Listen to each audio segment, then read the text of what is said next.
Bonsoir. Bon, fait que c'est mon premier trois règles, mais ce n'est pas moi qui ai écrit le texte que je vais lire ce soir. Le véritable auteur est ici avec nous ce soir, mais il n'a pas parlé depuis 25 ans, ce qui fait qu'il a refusé de monter sur scène.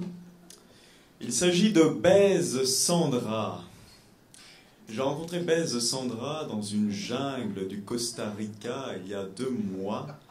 À cette époque, il habitait dans un tronc de palétuvier et se nourrissait de larves, ce qui fait que nous avons immédiatement sympathisé.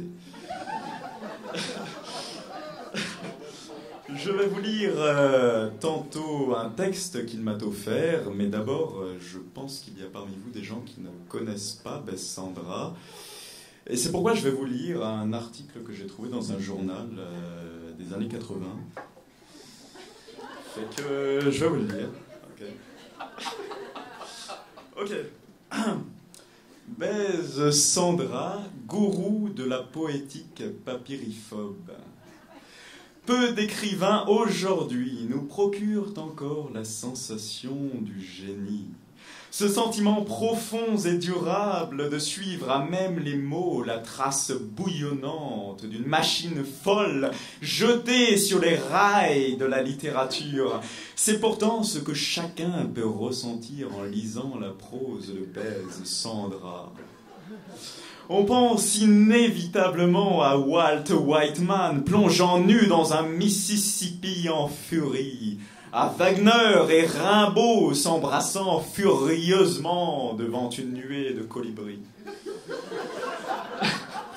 Un champ de neige au petit matin, un chien pissant contre une vitre.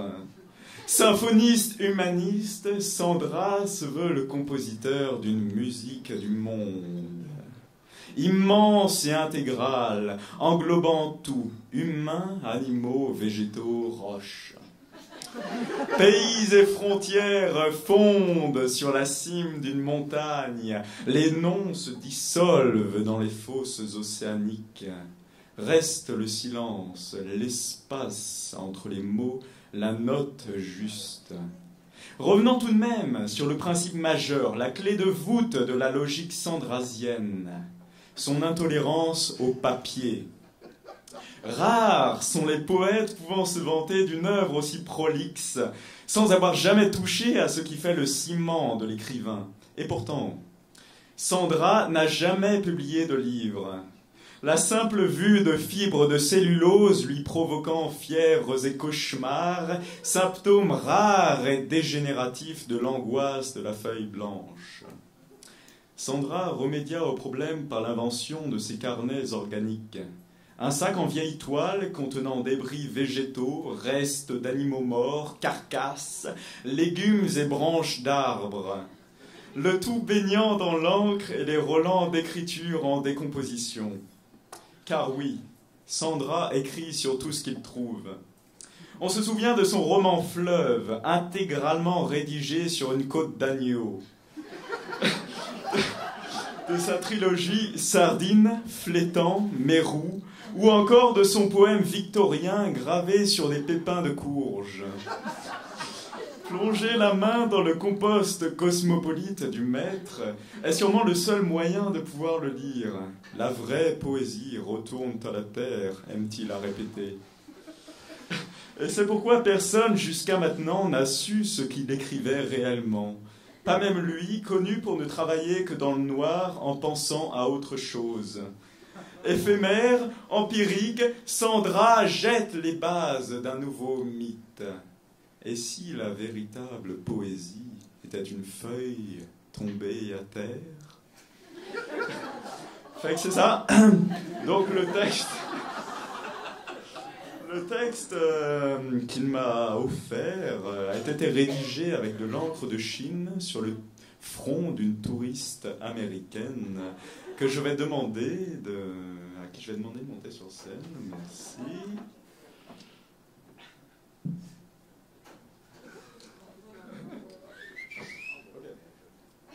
On peut bouger ça, oui.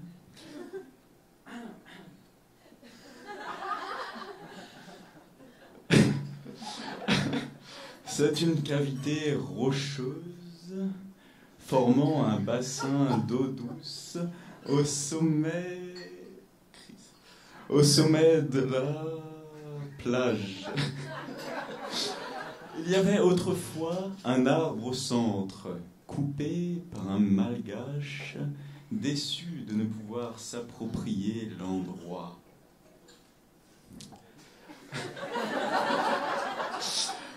Des oiseaux nichent tout autour, des nids dans la roche. L'eau est turquoise et le soleil la transperce par endroits. En plongeant, on pénètre dans un au-delà décoloré et translucide, traversé d'éclats lumineux et de mirages. Des sacrifices de zébus sont perpétrés devant la grotte. Le sang rouge s'écoule dans l'eau claire et réalise les vœux. Une femme sans enfant s'y baigna. 4 ans plus tard, elle était enceinte et sacrifiait un zébu pour remercier la source. Sous l'eau, les courants créent un trouble et des formes changeantes.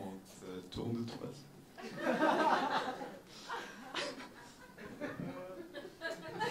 De petits poissons d'un bleu vif m'invitent à plonger plus profondément.